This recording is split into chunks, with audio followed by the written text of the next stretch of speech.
Darby After Dark follows a late night radio show host who, on air one night, receives a phone call from a mysterious listener inviting her to partake in a chilling paranormal game. So this short film was directed by Anna Hamill and it stars Megan Farley, Daniel Salame, Claire Driver and Kylie Johnson. Wish me the best of luck for today. I've never actually reviewed a short film on this channel before, but I'm more than happy to start today, and especially with Darby After Dark, because I thought that this was terrific. And starting off with the good with this horror short is Megan Farley's performance. She's basically giving a one-man show here, or one-woman show, because she's the only actual on-screen character in the film. Everyone else is just voices that are calling on the radio. And she is so good here. She's convincing as a radio host.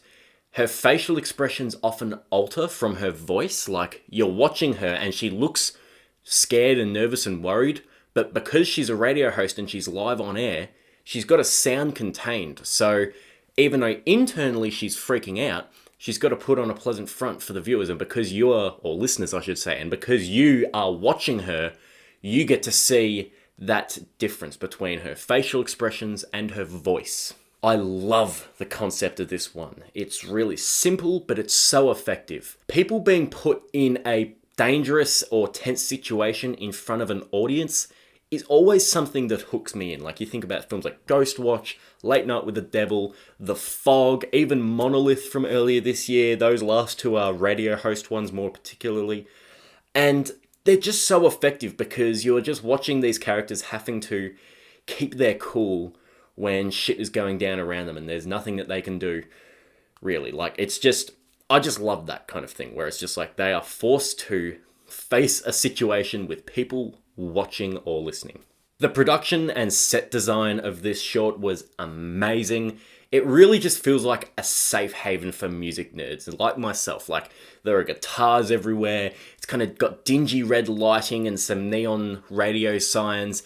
There's a record player there that she plays her music from, very old school. She's got a big vinyl collection. I just loved looking at this film, and it's the kind of one where it's just like, I wouldn't mind having a room in my house just all cornered off, just decked out like that. There's a lot of excellent camera work in this film. So many of the shots are just still, and a lot of those still shots are very intense close-ups, and it's often a close-up on the record player, close-up on the control panel as she's raising or lowering the volume on different channels, and most notably there's a lot of close-ups on Megan Farley's face, and that's really good because it allows her facial expressions to do the talking, and it also creates a sort of claustrophobic sense. And leading on from those close-ups, this film keeps you in the dark so well. Because of all the intense close-ups on everything, it never allows you to see too much. You are wondering whether there is a sinister force about, or if Darby is just tricking herself into believing there is.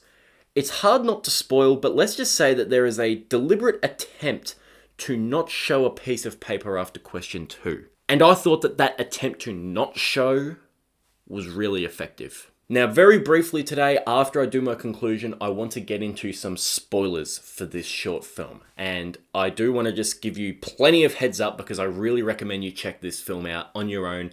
Darby After Dark is a terrific horror short with a great lead performance and some genuinely freaky moments. It is well worth a watch.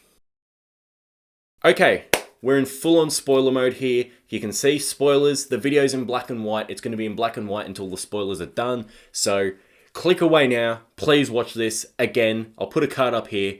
Watch Darby After Dark. This is your final warning. The final shot, which the credits roll over in this short film, legitimately made the hairs on the back of my neck stand up. Everything was placed so perfectly in the frame. The sound is so eerie. The stillness of everything is really unsettling. Darby dead, face down in her own blood, while the record player still spins slowly, is really scary. And the crackles and the ambient noises are the perfect cherry on top. This abrupt finality is really creepy, and I loved it. This is just so perfect. It's just like, you couldn't have ended this short in a better way. Now, the one thing that I'm mixed on about this short is the reveal of the entity. I do like that we get answers here, Sometimes I do like films to be ambiguous. This is not one of those times. I like that we actually get to see what is going on. I just wish we saw a little less of the actual monster or the entity. If it had have cut to black as soon as we saw like a bit of the head peep out or something, it may have been more effective if we didn't get a good look at it. But as it stands, the full face that we get to see of it isn't quite as effective as it would be if we just saw something with hair covering its face crawling up to Darby or something like that. But it's more than made up for with its excellent final shot.